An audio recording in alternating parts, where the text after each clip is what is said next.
Hey guys, John Campea here, and for those of you who've watched me for any period of time, you know that Star Wars is pretty much life to me. So I wanted to take a few minutes today to give my general thoughts and a brief review of the brand new Star Wars canon novel, Phasma. I was really intrigued about this novel because Phasma is a very odd character. I mean, before The Force Awakens came out, we were all intrigued with Phasma. I mean, she was this new mysterious character in line of Boba Fett and all this kind of stuff. And then we saw the movie, and to say that she was underused and a bit of a disappointment is an understatement. Now, they've promised that they're going to use Phasma a whole lot more moving forward, but I wanted to see if this new novel could actually give us more depth, more dimension, more background to this character, to have her live up to that level of interest that we all had before The Force Awakens came out.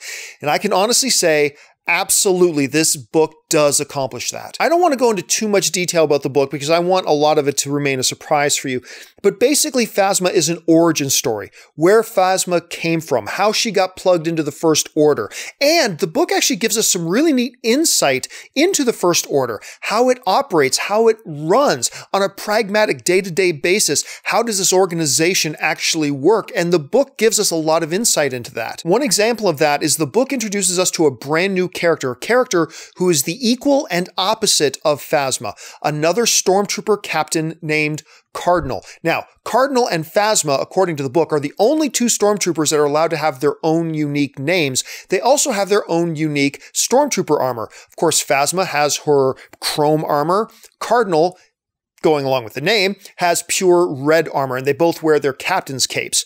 However, they're also rivals of one another, and that becomes a major point of contention in the story. Now, the book's written by an author named Delilah S. Dawson, and she described Phasma a number of months ago as being Star Wars meets Mad Max. Now, I thought that was just kind of lip service, and then I read the book, and yes, she's absolutely accurate. This story is Star Wars meets Mad Max. And I actually love the way that the story is told. Basically, the story of Phasma is told from the perspective of a rebel spy who's been captured by Cardinal of the First Order.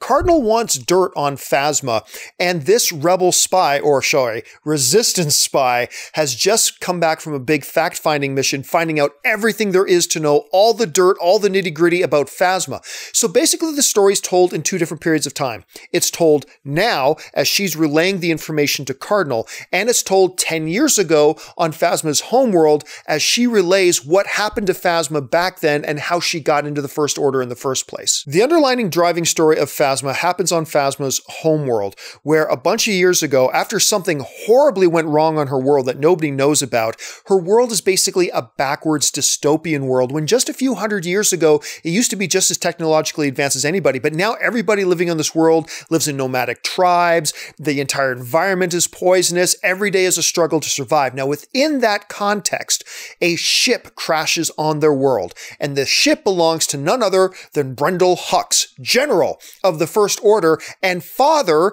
of Donald Gleason's character, General Hux, that we see in The Force Awakens. This is his dad, is one of the main characters in Phasma. From that point on, the basic underlying story is Phasma and a group of her warriors endeavor to get General Brendol Hux and a couple of his stormtroopers back to his ship so he can contact the First Order in order to come and rescue him.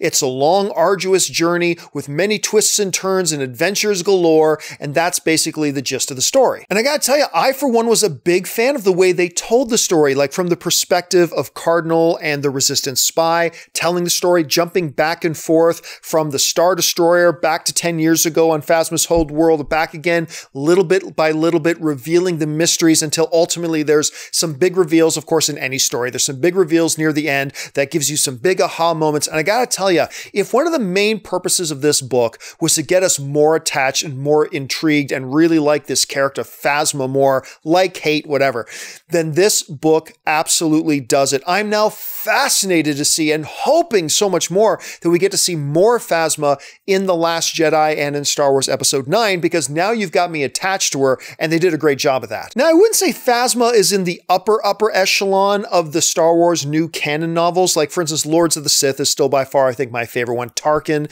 is a fantastic one as well. Lost Stars by Claudia Gray is wonderful. But I believe that this movie very comfortable sits in that next tier just underneath that. It's really a solid book. If you're a Star Wars fan, I think you're going to really enjoy it. I absolutely recommend you guys check out Phasma. So that'll do it for my review of Phasma, but let me know, have you guys have a chance to read Phasma yet? If so, jump into the comments section and let me know your thoughts. And even if you haven't read it yet, have you been interested in it? Were you tempted to try it? Are you going to try it now that you've heard me talk about it? Let me know what you think.